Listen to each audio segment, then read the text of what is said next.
Hi everyone, it's time for another bedtime story with Lori. Today's book is Corduroy by Don Freeman.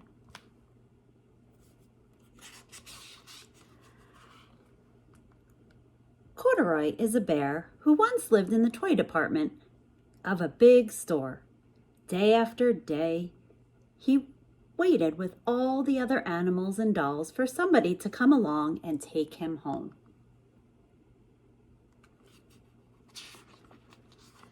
The store was always filled with shoppers buying all sorts of things, but no one ever seemed to want a small bear in green overalls. Then one morning a little girl stopped and looked straight into Corduroy's bright eyes. "Oh, Mommy," she said, "look, there's the very bear I've always wanted." "Not today, dear," her mother sighed. "I've spent too much already. Besides, he doesn't look new. He's lost the button to one of his shoulder straps."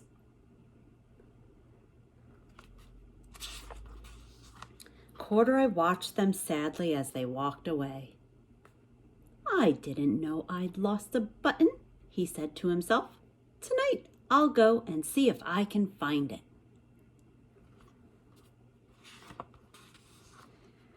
Later that evening, when all the shoppers had gone and the doors were shut and locked, Corduroy climbed carefully down from his shelf and began searching everywhere on the floor for his lost button.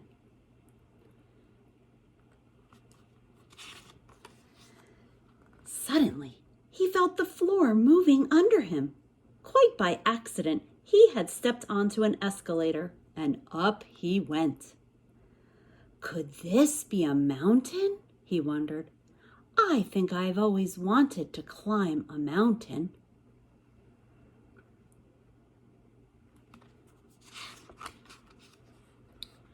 He stepped off the escalator as it reached the next floor, and there, before his eyes, was a most amazing sight. Tables and chairs and lamps and sofas and rows of beds. "This must be a palace," Corduroy gasped. "I guess I've always wanted to live in a palace."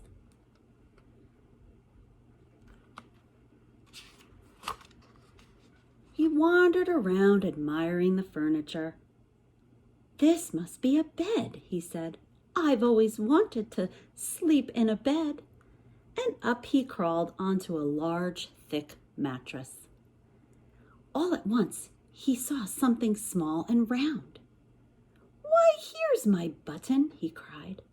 And he tried to pick it up, but like all the other buttons on the mattress, it was tied down tight. He yanked and pulled with both paws until pop! Off came the button, and off the mattress Corduroy toppled. Bang! Into a tall floor lamp. All over it fell with a crash.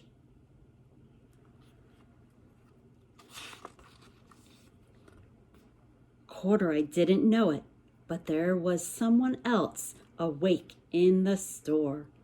The night watchman was going his rounds on the floor above. When he heard the crash, he came dashing down the escalator. "Now who in the world did that?" he exclaimed. "Somebody must be hiding around here."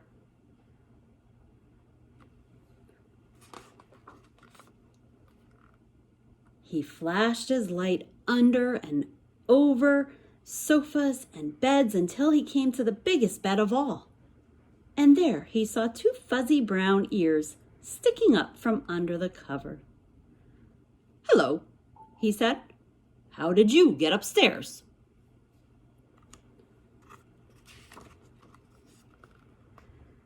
The watchman tucked Corduroy under his arm and carried him down the escalator and set him on the shelf in the toy department with the other animals and dolls.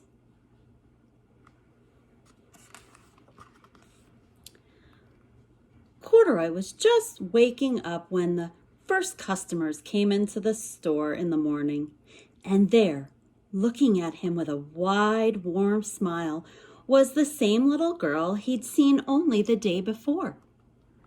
"I'm Lisa," she said, "and you're going to be my very own bear. Last night I counted what I've saved in my piggy bank, and my mother said I could bring you home."